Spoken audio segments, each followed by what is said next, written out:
کون کون شریک تھا؟ سارے شریک تھے. یہ روافظ کا جھوٹ ہے کہ خلفائے راشدین شریک نہیں تھے. بھئی نبی علیہ السلام کی ڈیتھ ہوئی ہے منڈے کی صبح کو. منڈے پورا دن، منڈے کی رات، یعنی منگل اور منڈے کی درمیانی رات، پھر منگل کا پورا دن اور منگل کی پوری رات، اور پھر بدھ والے دن نبی علیہ السلام کو دفن کیا گیا. لاکھوں لوگوں نے آپ کا جنازہ پڑھا ہے. پوری تفصیل موجود ہے سنن ابن ماجہ میں، اور امام نسائی کی جو کتاب ہے سنن نسائی الکبریٰ، جس کا چیپٹر خصائص علی بھی ہے، جس کا چیپٹر فضائل صحابہ بھی ہے، جس کا چیپٹر امر الیوم واللیلہ بھی ہے، جس کا چیپٹر فضائل قرآن بھی ہے، اسی کا ایک چیپٹر ہے وفات النبی. اس میں پوری تفصیل ہے، اور میں نے پورا 1.5-2 گھنٹے کا لیکچر ایک ایک حدیث کے نمبر بتا کے ریکارڈ کرایا تھا. مسئلہ 163 وفات النبی صلی اللہ علیہ وآلہ وسلم. صرف ایک فرق تھا کہ صحابہ نے آپ کو پروٹوکول دیا کہ آپ صلی اللہ علیہ وآلہ وسلم کے جنازے میں امام کوئی نہیں تھا. ٹولیوں کی شکل میں صحابہ آتے تھے، تکبیرات پڑھتے تھے، وہی سورہ فاتحہ، سورت، اس کے بعد دعا، پھر درود شریف پڑھ کے دوسری طرف سے نکل جاتے تھے. مردوں نے الگ سے جنازہ پڑھا ٹولیوں کی شکل میں، عورتوں نے الگ سے پڑھا، بچوں نے الگ سے پڑھا. تو جنازہ تو آلموسٹ 3 دن تک ہوتا رہا، سب نے پڑھا، لیکن امام کوئی نہیں تھا. یہ نبی علیہ السلام کو پروٹوکول دیا گیا. یہ جو پبلک میں مشہور ہے کہ جنازہ نہیں ہوا تھا، یہ بالکل جھوٹ ہے. اللہ کے بندوں، نبی علیہ السلام کو غسل دیا گیا، آپ کو کفن دیا گیا، آپ کی قبر مبارک ہے. ایک جنازے والا ایلیمنٹ کیوں مسنگ ہونا تھا؟ وہ کہتے ہیں دیکھیں جی نبی کو تو ہمارے دعا کرنے کی حاجت نہیں ہے. بالکل انہیں حاجت نہیں، لیکن ہمیں تو حاجت ہے نا. ہم جب درود شریف پڑھتے ہیں تو درود شریف کیا ہے؟ اللہ کے نبی کے لیے دعا، اے اللہ محمد پر رحمت بھیج صلی اللہ. تدفین وینسڈے کو ہوئی تھی، تو ان 3 دنوں میں کافی سارے صحابہ نے دور دور سے آ کر ان کا نماز جنازہ پڑھا تھا. جبکہ شیعہ علماء یہ کہتے ہیں کہ حضرت ابوبکر، عمر اور عثمان نبی کے جنازے میں شامل نہیں ہو سکے تھے کیونکہ وہ سقیفہ چلے گئے تھے خلیفہ کی سلیکشن کے لیے. تو اس میں کیا حقیقت ہے؟ اور کسی بک سے آپ اس کا حوالہ دے سکتے ہیں کہ مطلب یہ 3 خلفاء نبی پاک کے جنازے میں شریک تھے، حضرت ابوبکر، عمر اور عثمان، یا نہیں تھے؟ الکتاب المصنف فی الاحادیث والآثار ابن ابی شیبہ الکوفی، بخاری مسلم کا استاد، جز نمبر 7، چاپ دار التاج. یہاں پہ آپ کو لے کے چلتے ہیں صفحہ نمبر 432 میں. جی ہاں معاف کیجیے گا، 432 کہاں سے گیا صفحہ؟ یہ صفحہ نمبر 432 ہے. اس میں اس کو زوم کر دیتے ہیں. آخر صفحے میں یہ حدیث نمبر ہے 746. حدثنا ابن نمیر عن ہشام ابن عروہ عن ابیہ. ہشام ابن عروہ اپنے والد عروہ ابن زبیر سے روایت کرتے ہیں ان ابا بکر و عمر، کہ ابو بکر اور عمر لم یشہدا دفن النبی صلی اللہ علیہ وسلم، نبی صلی اللہ علیہ وسلم کی تدفین میں یہ کوئی انہوں نے دیکھا ہی نہیں، شریک ہی نہیں ہوا. کان فی الانصار، یہ دونوں انصار کے پاس گئے تھے. فدفن قبل ان یرجع، نبی کریم صلی اللہ علیہ وسلم کی تدفین ہوئی ہے اس سے پہلے کہ واپس آ جاتے. ان کی جو ہے کیا ہوا، ان کی دفن ہو گئے نبی کریم صلی اللہ علیہ وسلم. اب جو سند کیا ہے اس حدیث کی؟ سند یہ ہے میرے عزیز،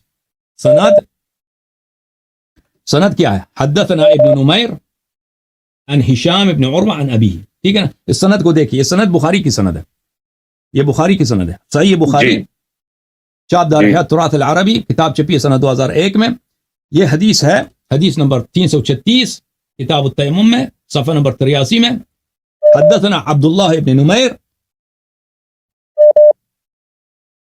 بلے ابن نمیر عن ہشام ابن عروہ عن ابیہ. ٹھیک ہے نا؟ وہی سند بخاری میں. یہ اور بخاری میں یہ سند بہت زیادہ ہے. یہ مسلم میں بھی سند موجود ہے، صحیح مسلم چاپ دار الفکر. ملاحظہ فرمائیے صفحہ نمبر 80 حدیث نمبر 226. حدثنا ابو بکر بن شیبہ حدثنا عبداللہ ابن نمیر حدث عن ہشام بن عروہ عن ابیہ. ہشام بن عروہ ابی سے، ان کے اپنے والد سے روایت کرتے ہیں. اوکے جی ٹھیک. اور آپ کی خدمت میں عرض کریں کہ ایک اور حدیث بھی آپ کو دکھائیں. میں شیعہ کتب سے دکھا دیتا ہوں ایک اور حدیث. 1 منٹ میں کتاب لکھا ہوں. جی جی بالکل. یہ حضرت زہرا سلام اللہ علیہ کا خطبہ ہے، بلکہ ایک مخالفین کے کتب میں موجود ہے. ابن تیفور نے بھی بلاغات النساء میں اس روایت کو نقل کیا ہے. یہ کتاب ہے الاحتجاج للطبرسی، کتاب الاحتجاج للعلامة الطبرسی رحمہ اللہ، جزء اول، چاپ دار الاسوا، یہ صفحہ نمبر 186 میں احتجاج الاثنی عشر من الصحابہ، 12 صحابہ جنہوں نے خطبے دیے تھے ابو بکر عمر کے خلاف، شروع میں انہوں نے کہا تھا کہ ابو بکر عمر کی خلافت باطل ہے۔ اچھا، یہاں پر آپ کی خدمت میں عرض کریں، یہاں پر اسی باب میں حضرت زہرا سلام اللہ علیہ کا خطبہ ہے،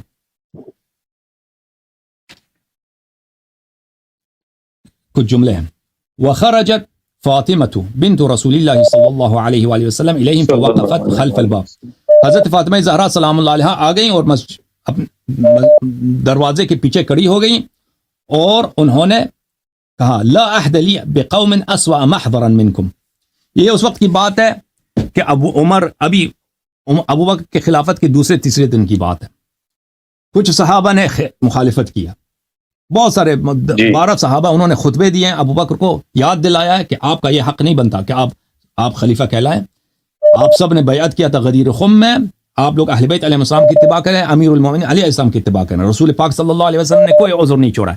تو اس وقت صحابہ کے جب یہ جو ہے یہ مسجد میں یہ باتیں ہوئی ہیں ابو بکر کی خلافت کے آغاز میں، اور ابو بکر کو یہ کہہ رہے تھے کہ آپ خلیفہ نہ بنیں، تو اس وقت حضرت زہرا سلام اللہ علیہ آئیں دروازے کے پیچھے، انہوں نے کہا لا احد لی بقوم اسوأ محضرا منکم، انہوں نے صحابہ سے خطاب کیا کہ آپ سے بدتر کسی قوم کو میں نہیں جانتی۔